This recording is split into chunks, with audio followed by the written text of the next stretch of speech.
Uganda এক রাজ্য ছিল। সেখানকার রাজা একটি লোককে মৃত্যুদণ্ড দেওয়ার সিদ্ধান্ত নিল। কেন? সে ম্যানহোলের ঢাকনা চুরি করেছিল তাই। তো যখন সে ম্যানহোলের ঢাকনা চুরি করার অপরাধে তাকে কারাগারে নেওয়া হলো, তারপর রাজা সিদ্ধান্ত নিল তাকে মৃত্যুদণ্ড দিবে। কেন? সে চুরি করলো কেন? এজন্য। তারপরে সেই রাজ্যের একটা নিয়ম ছিল।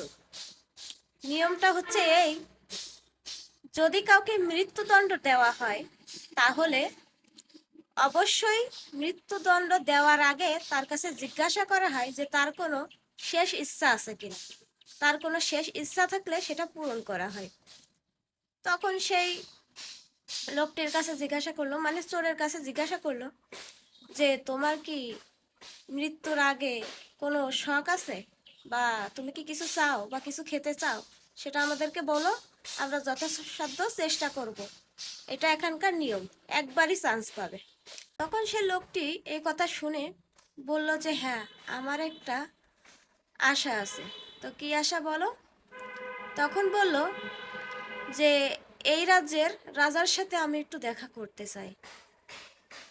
তখন সবাই অবাক হলো যে তার নিজের আত্মীয় স্বজন, নিজের বাবা মা, নিজের পরিবার পরিজন রেখে কেন রাজার সাথে দেখা করতে চাইলেন। তারপরেও মৃত্যুর আগে যে যেটা চাইবে তাকে তো সেটা দিতেই হবে। তখন এই কথা শুনে রাজার কাছে কথাটি পৌঁছানো হলো যে চোর আপনার সাথে দেখা করতে চায়। তখন রাজা একটু ভেবে চিনতে তারপরে বলল, তার ইচ্ছা যেহেতু আমার সাথে দেখা করার, অবশ্যই আমি যাব। তারপর সে আসলো। আসার পরে সে রাজাকে বলল, হুজুর, আমার কাছে একটা বীজ আছে, যে বীজটা পুঁতলে আপনার রাজ্যে আরো অনেক উন্নতি হবে, আরো অনেক সুন্দর সাজসজ্জায় ভরে যাবে, আপনার রাজ্যে ধন সম্পদে ভরে যাবে। তখন রাজা বলতেছে যে সত্যি কি তাই? তখন চোর বলতেছে হ্যাঁ, তবে হুজুর একটা শর্ত আছে। কি শর্ত? শর্তটা হলো এই যে এই বীজটি তার দিয়েই পুঁততে হবে যে কিনা কখনো কোনো দিনও চুরি করেনি, একটা টাকা মেরে খায়নি, কারোর একটা টাকা মেরে খায়নি, সুদ ঘুষ খায়নি, মিথ্যা কথা বলেনি। তার জন্য এই তার হাত দিয়ে এই বীজটা পুঁতলে তখনই এটা পরিপূর্ণ হবে। তখন রাজা বলল যে ঠিক আছে, তাই হবে।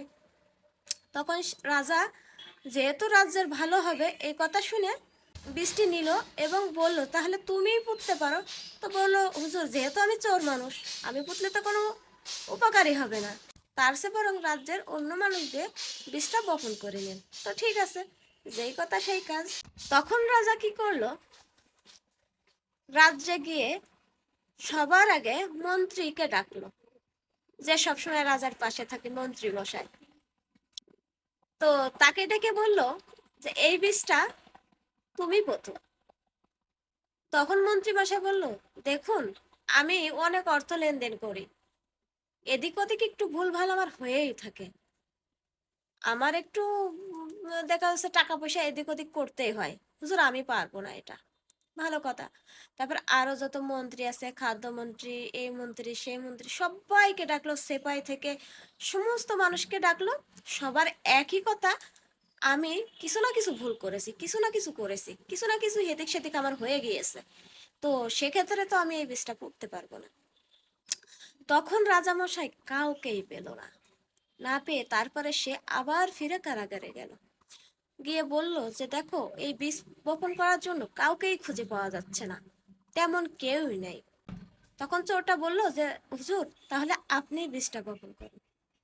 তখন রাজা বলতেছে, এটা কি বলছো? আমি দেশের কাজ করি, এই দেশের কাজ করতে গিয়ে আমার তো এদিক সেদিক একটু না একটু করতেই হয়, তো এই বীজটা আমার আমার দ্বারা পোতা সম্ভব না, এটা আমি পুতলে কিছু হবে না। তখন চোর বলতেছে, হুজুর, পুরো রাজ্যের মধ্যে যদি কাউকেই আপনি না পান যে এমন কেউ নেই সে সদরে কিংবা পেছনে সে চুরি করে খায়নি বা মিথ্যা কথা বলেনি, তাহলে আজকে আমি পেটের দায় এই ম্যানহোলের ঢাকনা চুরি করেছি, তার জন্য আমার এত বড় সাজা দিলেন? তখন রাজা হতভম্ব হয়ে গেল তার কথা শুনে।